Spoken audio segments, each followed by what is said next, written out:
आप सबको रोक रहा हूं, 1 मिनट आप सबको रोक रहा हूं। राज्यवर्धन सिंह राठौर जी इस वक्त मेरे साथ जुड़ चुके हैं। राज्यवर्धन सिंह राठौर जी, अमन चोपड़ा बोल रहा हूं, नमस्कार, बहुत बहुत स्वागत है आपका न्यूज 18 इंडिया में।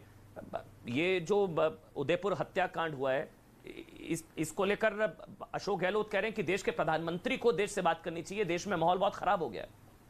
राज्यवर्धन सिंह राठौर जी। अमन जी, मैं इसको थोड़ा सा इसको विस्तार से मैं बतलाता हूं। एक तो मेरी आवाज़ एको हो रही है, आपके टेक्नीशियंस को बोल दीजिए कि मेरी आवाज़ वापस एको ना हो। बात मैं इसी से शुरू करता हूं कि अगर मुख्यमंत्री खुद स्थिति को नहीं संभाल सकते तो उतर जाएं कुर्सी से, क्योंकि लॉ एंड ऑर्डर तो राज्य का विषय है और मुख्यमंत्री गृहमंत्री भी हैं। अब मैं इसकी पूरी विस्तार से मैं बतलाता हूं। ये अपने आप में एक अकेली घटना नहीं है, और चाहे कोई भी व्यक्ति हो, किसी भी धर्म का हो, उसको इस विषय पे चिंता करने की जरूरत है कि जहां पर लॉ एंड ऑर्डर ना हो, जहां पे लॉ एंड ऑर्डर की कमी हो, या जहां पर एक फर्टाइल जगह बना दी गई हो, वहां आतंकी संगठन इकट्ठा होना शुरू हो जाते हैं। यह कार्रवाई एक स्प्लिंटर ग्रुप की कार्रवाई है, एक लूज सेल जिसको कहते हैं, आतंकी cell. It's a terrorist group. उसने भले ही हथियारों का इस्तेमाल ना करा हो, बम का इस्तेमाल नहीं करा हो, लेकिन यह टेररिस्ट एक्टिविटी है। और यह अपने आप में अकेली एक्टिविटी नहीं है। न जाने कितने युवा नौजवान इस तरह की तैयारी कर रहे होंगे, क्योंकि आतंकी संगठन राजस्थान में पहुंच चुके हैं, क्योंकि लॉ एंड ऑर्डर वहां पर जीरो है। पुलिस का जो इंटेलिजेंस है वो केवल और केवल पॉलिटिकल इंटेलिजेंस गैदरिंग के लिए इस्तेमाल हो रहा है। पिछले 3.5 साल से कुर्सी की चिंता है, उसको बचाने के लिए पूरा का पूरा पुलिस प्रशासन उसी में लगा हुआ है, और इसी कारण से एक के बाद एक घटनाएं हो रही हैं। लेकिन मुख्यमंत्री की एक ही जिम्मेदारी है कि ब्लेम करें, सीधा का सीधा प्रधानमंत्री जी के लेवल पे ले जाना चाहते हैं, जैसे कि मुख्यमंत्री नाम की कोई अथॉरिटी ही नहीं है।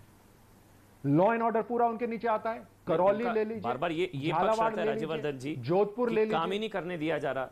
उनका कहना होता है काम ही नहीं करने दिया जा रहा। उनको 3-3 दिन दिल्ली आना पड़ता है प्रदर्शन करने के लिए।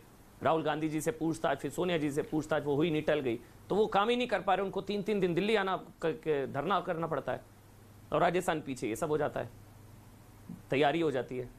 देखिए, जब परिस्थितियों के सामने जब इंसान झुकने लग जाता है, तब ऐसे ही हालात होते हैं। पहले परिस्थिति थी, कोरोना था।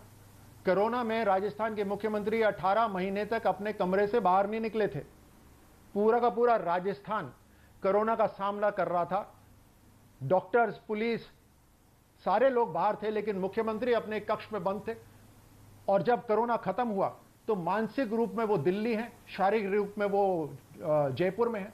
इनकी अंदरूनी जो खींचतान चल रही है, उससे राजस्थान का क्या लेना देना है? एक के बाद एक घटनाएं हो रही हैं, और धार्मिक हिंसा हो रही है। और हिंदुओं के खिलाफ, हिंदू जब धर्म होते हैं तो एक अलग तरह के कानून पास होते हैं, अंकुश लगाए जाते हैं, रोका जाता है। और जब मुस्लिम समाज के जब फेस्टिवल होते हैं, सर, एक आखिरी सवाल है, अलग से राज्यवर्धन जी, एक आखिरी सवाल है। बार-बार इसका जस्टिफिकेशन ये होता है कि एक स्टेटमेंट की वजह से हो रहा है ये सब। ये एक स्टेटमेंट की वजह से माहौल खराब हो गया बहुत ज्यादा। वो ना होता तो ये सब ना होता। ये बार-बार जस्टिफिकेशन और स्टेटमेंट आता है। देखिए, राजस्थान में जो हालात हैं वो इतने बदतर हो गए हैं कि महिलाएं सुरक्षित नहीं हैं, दलित सुरक्षित नहीं है, और एक के बाद एक धार्मिक हिंसा हो रही है, इस तरह की आतंकी हिंसा हो रही है। जिहादियों के हौसले बुलंद हो रखे हैं। अब मुझे बताइए, जब इतनी सारी चीजें हो रही हैं, तो क्या मुख्यमंत्री, वहां की कांग्रेस की जो पार्टी है जो सत्ता में, जिम्मेदार नहीं है? क्या उन्होंने अपनी जितनी भी पूरी जिम्मेदारी है छोड़ रखी है? अगर प्रधानमंत्री जी को ही पूरी स्थिति संभालनी है तो मुख्यमंत्री कुर्सी पर बैठे क्यों है? करौली के अंदर जो हिंसा हुई, उस व्यक्ति को बहुत बहुत शुक्रिया राज्यवर्धन राठौर जी। ठीक सर, ठीक सर, आपने समय निकाला न्यूज 18 इंडिया के लिए। सर बहुत बहुत धन्यवाद राज्यवर्धन राठौर जी, बहुत बहुत धन्यवाद आपका। लेकिन शहजाद, अब तक